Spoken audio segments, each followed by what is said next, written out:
Nous sommes arrivés à la fin de ce parcours magnifique de cette équipe marocaine.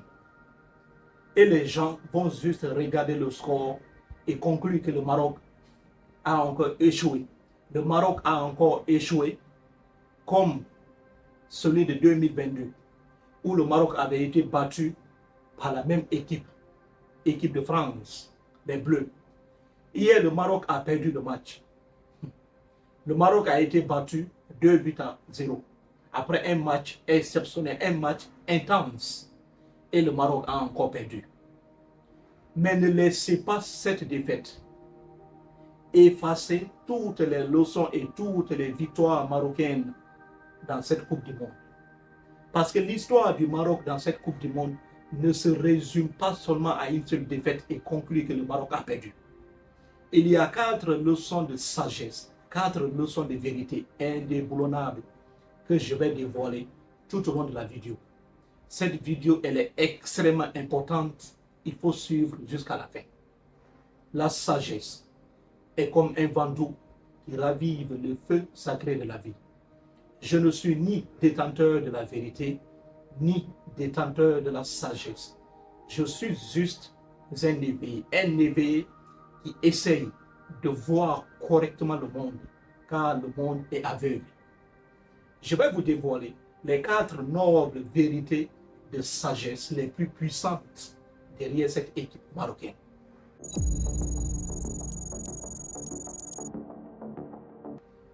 Je vais d'abord secouer votre conscience. Dans un village, il y avait une montagne très haute. Chaque homme du village essayait d'escalader la montagne jusqu'au sommet. Mais personne n'y parvint à arriver jusqu'au sommet. C'était extrêmement difficile. Et tous les autres villages environnants venaient aussi escalader cette montagne. Un jour, un jeune homme de ce village essaya d'escalader la montagne pour arriver jusqu'au sommet. Il escalada jusqu'à un certain niveau, à quelques mètres du sommet de la montagne. Il était extrêmement épuisé, fatigué. Ne pouvant plus continuer, il essaya de laisser une trace, de planter le drapeau de son village, puis redescendit à sa descente. Tout le monde se moquait de lui, les gens s'en moquaient, alors que personne n'avait réussi auparavant à atteindre ce niveau. Personne avant lui n'avait réussi même à atteindre le niveau, ni même la moitié du chemin parcouru.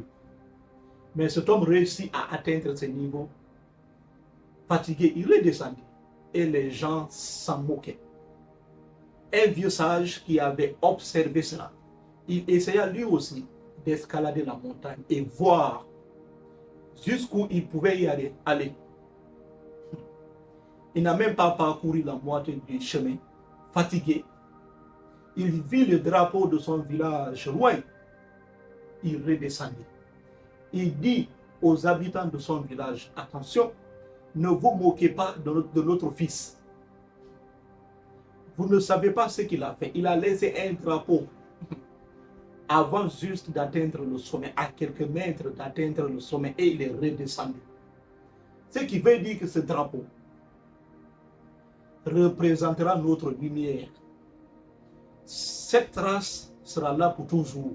Toutes les générations qui viendront après nous pourront se servir de ce drapeau et continuer et dire que c'est possible maintenant d'atteindre le sommet. Puisque un de nous a déjà réussi à faire ça auparavant, à atteindre presque le sommet, ça restait juste quelques mètres. Donc, les générations qui viendront après nous ne pourront plus commencer à partir de 0. Et dire ça à ces enfants du village.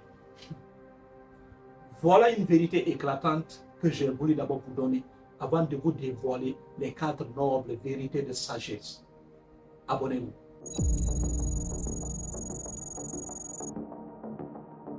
La première noble vérité de sagesse que je vais dévoiler maintenant. Aller en quart de finale, encore et encore. Cela n'est pas permis à qui que ce soit. Cela n'est pas permis à n'importe qui. c'est l'un des niveaux les plus difficiles. Imaginez 8, mon frère, 8 équipes en quart de finale. Regardez le monde, il y a combien de pays dans le monde? Et arriver jusqu'à atteindre les 8, c'est déjà une victoire. Ça même, ça dépasse même le score. Parce que ce que le Maroc a fait, cela va rester dans l'histoire pour toujours. Le Maroc a fait en 2022 et le Maroc vient encore de réaliser ça en 2026. Sous nos yeux, et nous voyons cette montée fulgurante de cette équipe marocaine. Il ne faut pas nier. Si tu vois un homme réussir chaque fois, pas la première fois, pas la deuxième fois, troisième fois, inclinez-vous devant lui. C'est une grandeur. C'est la marque d'une grandeur. Et le Maroc a réussi à faire. Mais surtout, regardez encore le chemin parcouru. Tenir tête au Brésil, battre le Pays-Bas, battre le Canada, arriver jusqu'à ce niveau. Et être éliminé aussi par une grande équipe, les Bleus, l'équipe de France. Ça seulement, c'est la preuve d'une grandeur. C'est la preuve que le Maroc est déjà rentré dans l'histoire encore de plus. Être éliminé par un grand, non pas un petit, mais être éliminé aussi par un grand, c'est que tu es déjà un grand. Si tu n'es pas un grand, tu ne peux pas être éliminé par un grand, surtout atteindre ce niveau. Et le Maroc a réussi à atteindre ce niveau avant d'être éliminé. Ça seulement, cette leçon dépasse le football. Nelson Mandela, lorsqu'il disait la plus grande gloire d'un homme, ce n'est pas de tomber, mais c'est de se relever à chaque chute. Voilà l'une des vérités les plus éclatantes de cette équipe marocaine, à méditer profondément.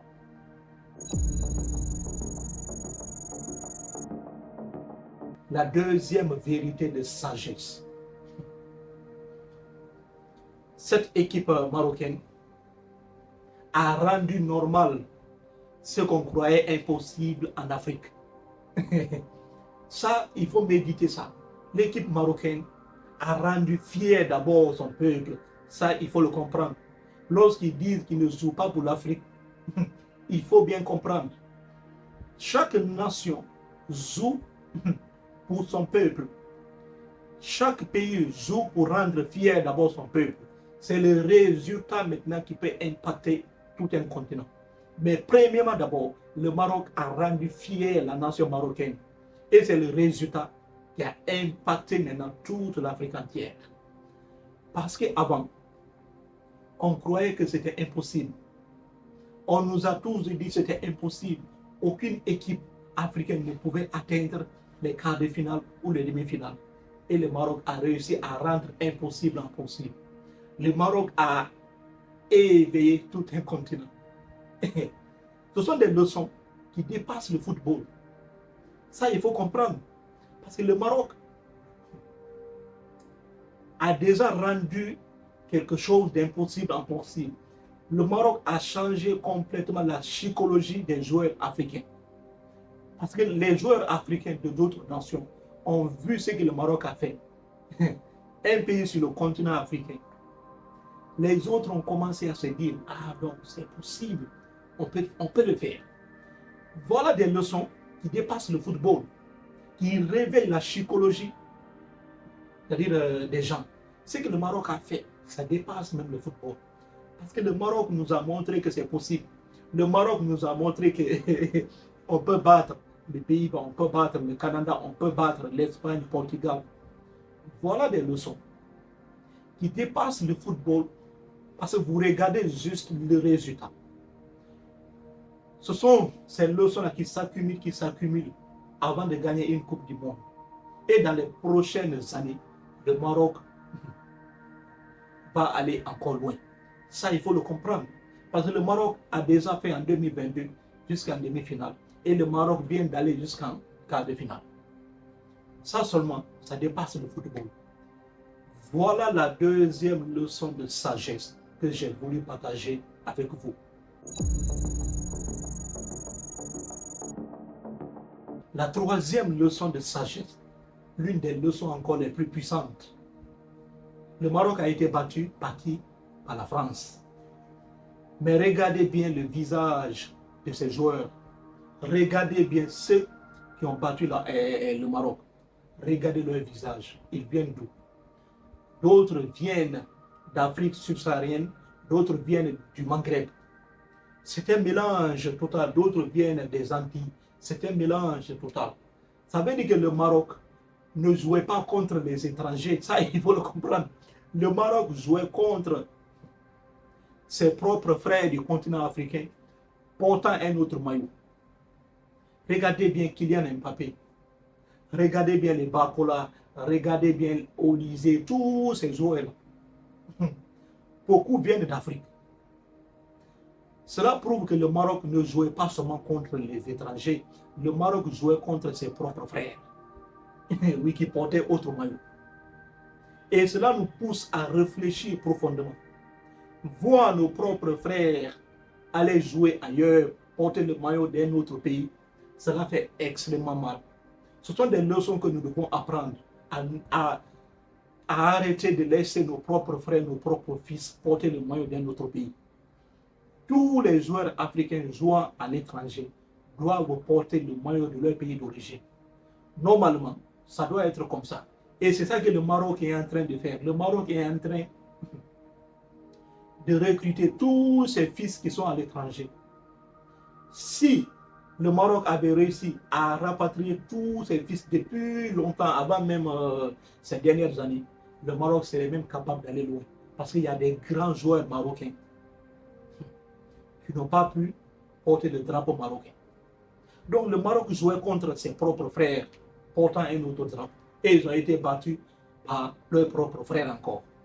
Ce sont des leçons qu'on doit apprendre à ne plus commettre ces erreurs. Et les Marocains sont déjà en avance dans ce sens. Parce que le Maroc aujourd'hui a compris sa leçon.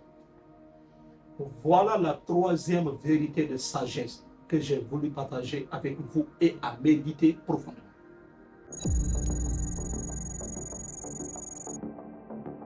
La quatrième vérité de sagesse, la plus importante, moi je vais le dire ainsi.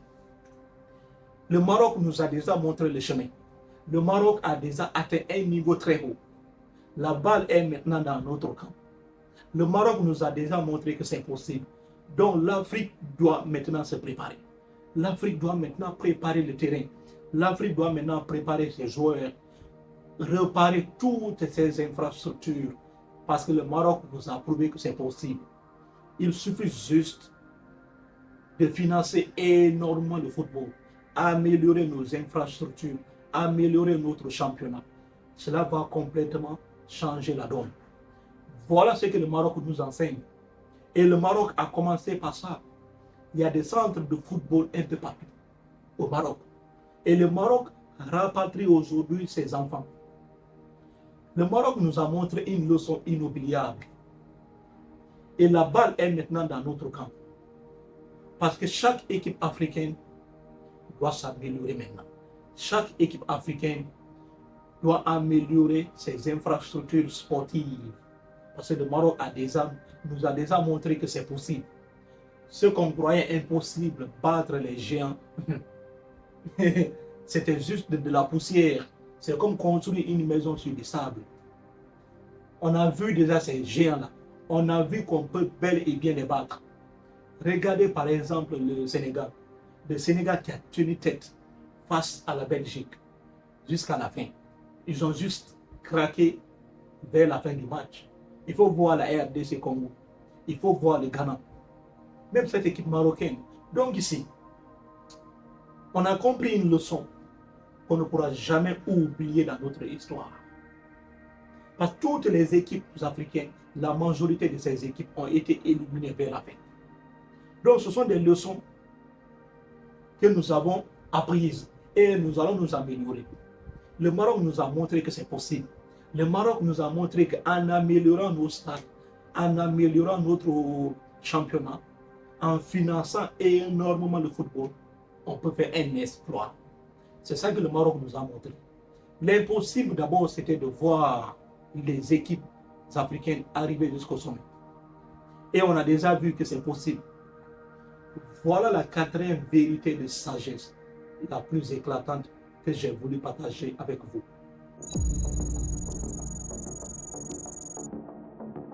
Maintenant, quelqu'un va me poser une question. Le Maroc a été éliminé, toutes les équipes africaines ont été éliminées. Donc, nous sommes tristes. Comment espérer? Espérer, c'est très simple. D'abord, je reconnais cette douleur intense. La douleur est là.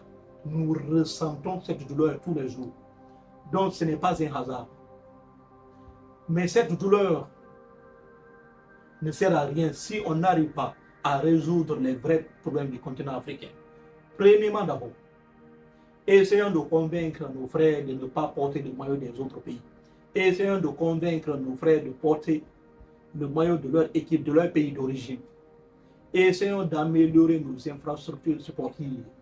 Essayons d'encadrer très bien nos joueurs. Si nous arrivons à faire cela, nous allons aller loin dans cette Coupe du Monde.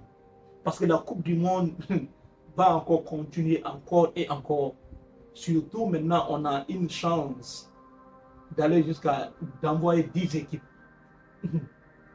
Oui. Donc la prochaine Coupe du Monde, nous devons être prêts. Parce que si on n'a pas tiré de leçons, cette douleur sera toujours là et visible. Donc essayons d'améliorer les choses. Essayons de voir la réalité et nous devons nous améliorer. Voilà ce que j'ai à dire. Cette douleur est réelle, mais cette douleur ne va pas finir tant qu'on n'a pas amélioré les choses. Voilà la vérité. Laissez-moi en commentaire ce que vous en pensez. J'ai vraiment hâte de vous lire. Merci et merci. Prenez soin de vous.